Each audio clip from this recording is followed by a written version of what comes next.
doctor. With her hit song Warrior, headstrong songbird Louise Carver always tackles challenges head-on and proved that there's nothing she can't do. She uses the same approach with her health and has taken charge of her asthma. I've sat next to Louise on a piano stool while she performed, mesmerized by her voice and talent, and despite being that close to her, would never have guessed that she had asthma, one of the most common lung illnesses in the world today, affecting 1 in 10 children. Do you remember that, Louise? I do remember that very well. It was unexpected. I didn't think you'd come and join me on the piano, which was You looked so lonely, playing, performing, and people walking around. And, not great. No. Now listen, you said when you were a little girl, you would have loved someone like yourself to stand up and talk about their asthma because it would have made such a difference in your life. Is that why you're talking about it today? Yeah, absolutely. As a kid, I had chronic asthma. I was in hospital 4 times a year, every time the season changed. And I really felt quite that it would be a major hindrance in my life. And if someone had said, this is what I'm doing and I have asthma, it would have been a great comfort. Yeah. You've had an asthma attack before, I'm sure, eh? Many. Describe an asthma attack to me, just for people that have never experienced it. I mean, it's awful.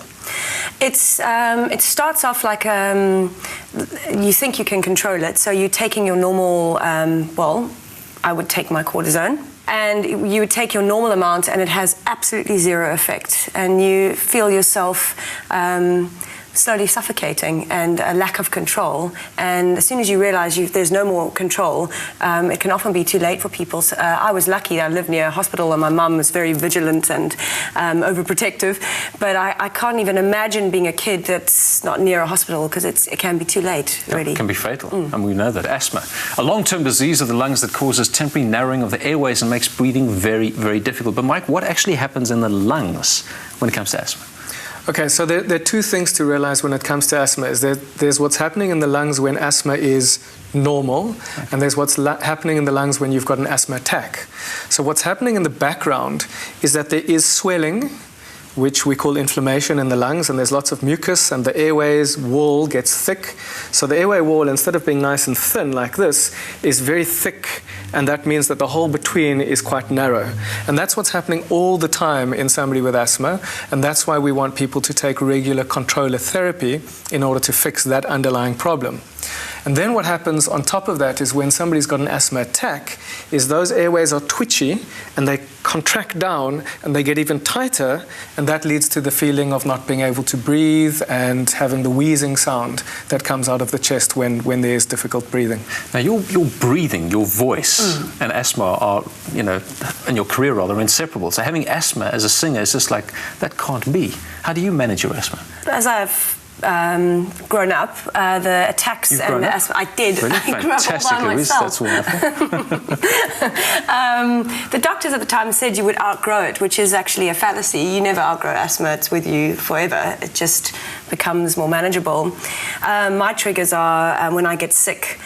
It goes onto my chest, and then I need the cortisone and all that. And Mike, there are 2 ways to treat asthma. There are relievers and controllers. Just explain that concept to us. So the controller treatment, which you call in cortisone, which we like to call inhaled corticosteroids, to point out the difference between the asthma inhalers and the tablets. That anti-inflammatory treatment, that controller treatment, is to get rid of that swelling in the airways and to convert the airways from a thickened airway into a normal airway in order to prevent somebody from getting any asthma attacks in the first place. So it's a daily thing? It's a daily treatment every single day, whether the person is feeling ill or whether they're feeling well. They continue with that controller treatment every day. Now that was never, when I was a child, that was never offered, and that would have been amazing because it would have been amazing, and it would have made the difference between you being able to control your asthma and not having to suffer needlessly from having any of those asthma attacks. Okay. And that's what we're trying to get people to do, is we're trying to get people to use their controller treatment and realize that they can control their asthma, they can have a normal quality of life, they should be able to do exercise, play sports, sing beautifully, do whatever they want to. Which I always did anyway. Which you did anyway, Except, and I got to, in asthma's defence, if it wasn't for asthma, we wouldn't have a Louise Carver, because isn't it the fact that you kind of avoided sport because of your asthma, so you can concentrate on music? I think sport avoided me, actually. I think the T, I was never picked. I was one of those girls like, not her. No, I because I was so ill, I spent a lot of time on the piano on my own and started writing at about 10, 11. So for me, I wouldn't, when I eventually do have a child, I don't want them to go through that, but it has made me I'm very happy to be on my own. I need that time to write, and asthma took me away from the kind of the sports field, which I probably had no talent in anyway. But lovely that you take a challenge like that and turn it into something positive, which is great. It's never been. When I was a kid, it was a big deal, and then it's lessened, and it's never got in the way of who I am and my goals and my dreams and performing on stage. It's never done that to me. So. But I want to talk about getting medication into our lungs. I mean, there's spaces, there's pumps. There's the right way to do that. Sure.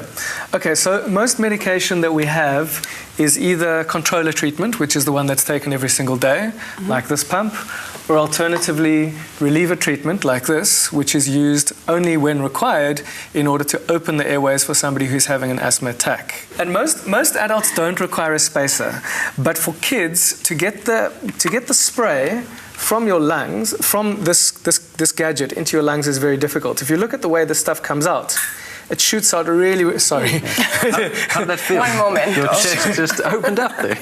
It shoots out really, really far and quite hard. So it's quite difficult to breathe that into your lungs. So what we do specifically for kids is we put it into a spacer. And a spacer is simply a little bottle, a chamber, that the medication goes into, and from this the child can inhale it into the lungs more effectively. Okay. So it's going into the air and then from there into the lungs. And you can get commercially made spacers like this one. This one happens to have a mask attached, or you can get other ones that don't have mask attached. And this is a spacer that's made at the University of Cape Town and with the help from the University of the Western Cape. Where we've converted a 500 ml cool drink bottle into a low-cost spacer, which is just as effective as the commercially made spacers in terms of getting the medication into your lungs. It's a DIY. This is a DIY. This is the DIY version for where those aren't available. Like a big question, I think most parents need to know this. The initial signs of a child that is going to have an asthma attack, like Louise described, what are those? Okay, so you usually see something in the run-up before the asthma attack starts. You see that the person is starting to lose control. So having to use your reliever pump more than twice a week is a sign that your asthma isn't under control and you're at risk of having an asthma attack. How often do you use your reliever? Every time I run. Okay, so you're at risk, all right? Just so we know. Having exercise-induced symptoms, so problems when you run is at risk of having an asthma attack. Having symptoms at night, so any waking up or coughing or difficulty breathing specifically at night is a risk of having an asthma attack. And if people see that kind of symptoms, what it means is that you need to bump up your regular controller treatment in order to get perfect control so that you don't go on to the next stage, which is having a proper bad asthma attack. And then the signs of a severe asthma attack are somebody who's really struggling to breathe, like Louise described, somebody who's feeling tight, getting a tight chest. The stomach often goes in, a lot of coughing that just sounds like a wheezy cough, and the person can't really get the cough out properly. And unable to complete sentences. Absolutely. Somebody who can't speak is a really severe attack. And then obviously, if it gets really bad, people go blue, they can pass out, and that's at the stage where they're actually about to die from their asthma. How long do they have between, I've always been lucky enough to be rushed to a hospital quickly and have all sorts of the right medication. And I had a lot of it at home, but when it gets that acute, you need to be in the hospital. How long do you usually have? Well, that's an important question. It varies between people. Some people get tight, and they get really, really tight, and they come straight into hospital, and they go to ICU.